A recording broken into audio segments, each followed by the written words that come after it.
Said Didu minta Prabowo berhenti lindungi Jokowi. Netizen bilang terbalik. Jokowi yang lindungi Prabowo. Presiden Prabowo ini adalah presiden dengan dukungan terkuat. Sampai detik ini saya tidak melihat ada yang berani mengkritik. Yang jadi sasaran adalah Jokowi. Said Didu kembali bersuara lantang. Ia mendesak Presiden Prabowo agar berhenti melindungi Presiden Jokowi terkait isu ijazah palsu.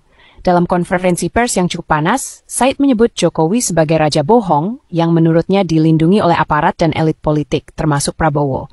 Berhenti jadi pelindung kebohongan. Hati nurani kalian akan diuji oleh sejarah, ujar Said Didu dengan nada tinggi. Tapi netizen justru membalikan logikanya. Terbalik, bos. Justru Jokowi yang selama ini melindungi Prabowo. Faktanya sekarang, nama dan gambar keluarga Jokowi, termasuk Gibran, memang mendominasi media sosial, terutama sejak isu ijazah palsu dan pemakzulan Gibran mencuat. Banyak yang menilai, saat semua sibuk menyerang Jokowi, Prabowo justru aman dari berbagai kritik. Sebuah hikmah politik di tengah badai fitnah.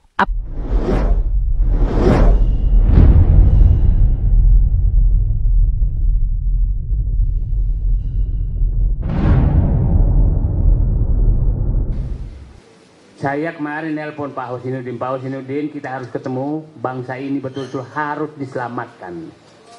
Karena di titik tikungan yang sangat tajam, yang hampir seluruh aparat dan penguasa sudah menempatkan pembohong sebagai pahlawan. Dan orang jujur menjual kebenaran sebagai pecundang. Ini titik krusial yang sangat-sangat bahaya. Kita harus berkumpul apapun resikonya. Apapun resikonya kita harus hadapi. Saya memberikan penghormatan dan mungkin ya ngambil contoh lah. Katanya Raja Jawa ini pantas jadi nabi, kata mereka. Tapi ada yang menyatakan bahwa ini ada iblis yang dikirim dari neraka. Iblis yang dikirim dari neraka untuk merusak negeri ini. Dan saya berharap teman-teman ini adalah malaikat-malaikat melawan iblis itu. Wong suwek. Wong suwek, wong tuwek. Cuk, gak raimu ta sing narget iku, Cuk. Dan Cuk. Sing kakean cocot nduk media massa. Itu golonganmu, Pak Didu.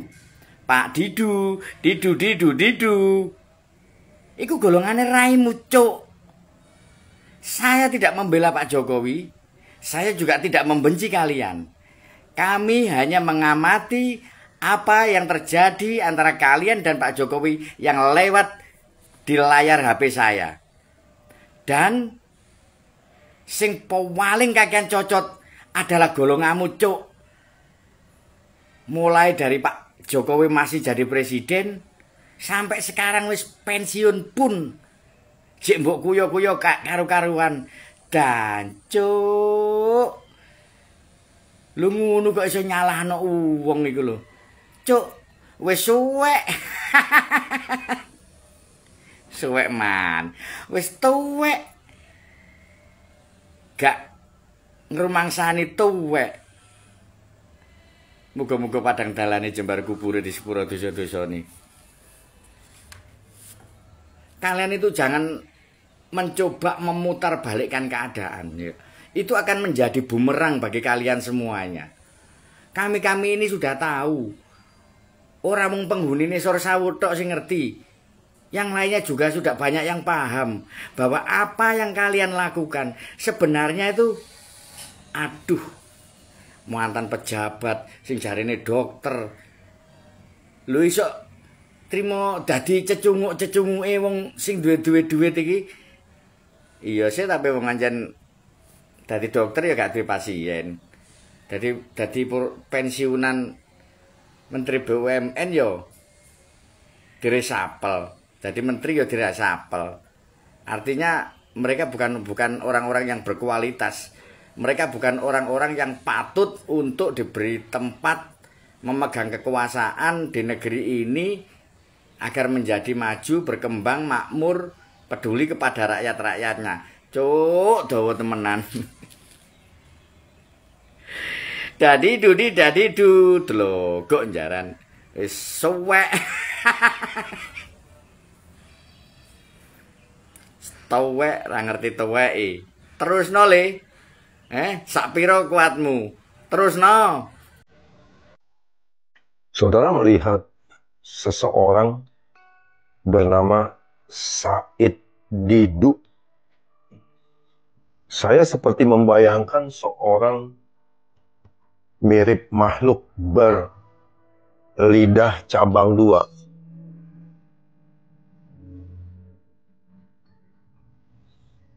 Cara dia mengekspresikan emosinya, kebenciannya. Siapa yang berkepentingan agar Gibran menjadi presiden? Oligarki. Saya katakan di sini ya, saya yang pilih, saya yang minta, saya yang memilih.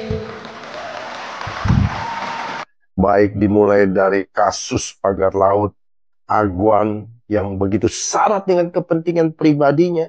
8 partai politik seluruhnya sepakat mengusung Prabowo Subianto sebagai calon presiden Koalisi Indonesia Maju untuk 2024-2029 dan saudara Gibran Rakabuming Raka sebagai calon wakil presiden dari Koalisi Indonesia Maju. Ternyata orang ini penuh konflik of interest. Tiap tempat, Bapak juga kadang-kadang juga bicara orang bodoh. Teman Bapak apalagi yang namanya Rocky Gerung itu sudah dungu, tolol, bangsat, goblok. Itu semua Bapak omongin, mereka omongin. Kan itu teman Bapak juga. Ya teman saya, jangan saya dong. Iya sama aja. Kalau saya bilang tadi, Anda bodoh-bodoh, ya ampun. Lu nggak ada. Pingin nangis saya tadi melihat. Kalau Bapak mau nangis silahkan nangis. Apa urusannya Bapak mau nangis? Tentu ibu lebih pintar dari dia. Nangis saja Bapak. Kalau mau nangis, tidak ada masalah. Ketika dia menjabat sebagai pejabat di era SBY, begitu banyak jabatan yang dia pegang. Saya tidak menuding, tapi fakta bahwa Pak Said Didu itu punya lahan ada di sana beberapa hektar.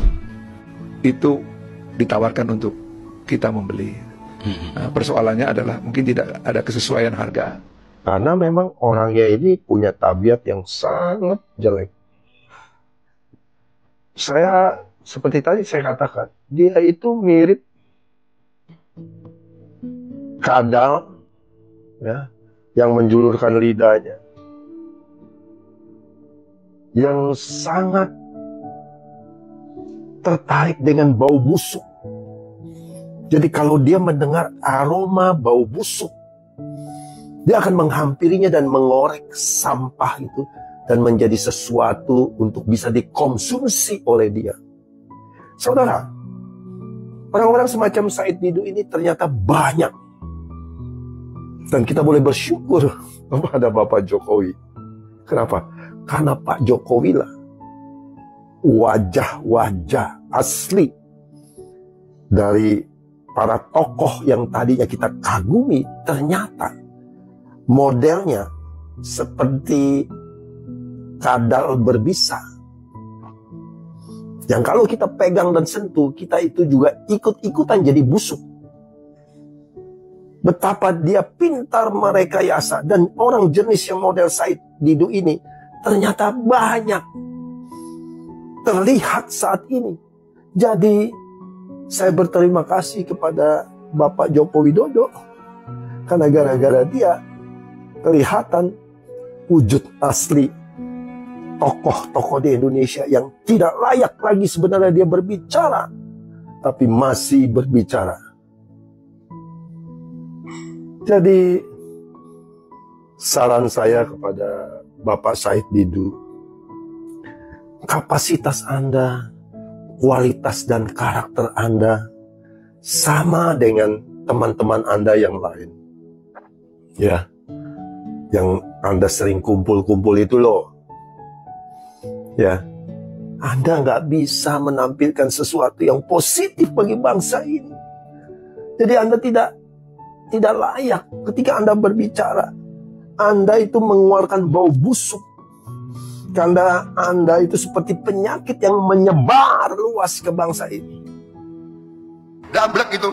Monyet-monyet, maling-maling itu dablek. Dan itu berbahaya. Pertanyaan saya, apa Anda mau mempertahankan ini?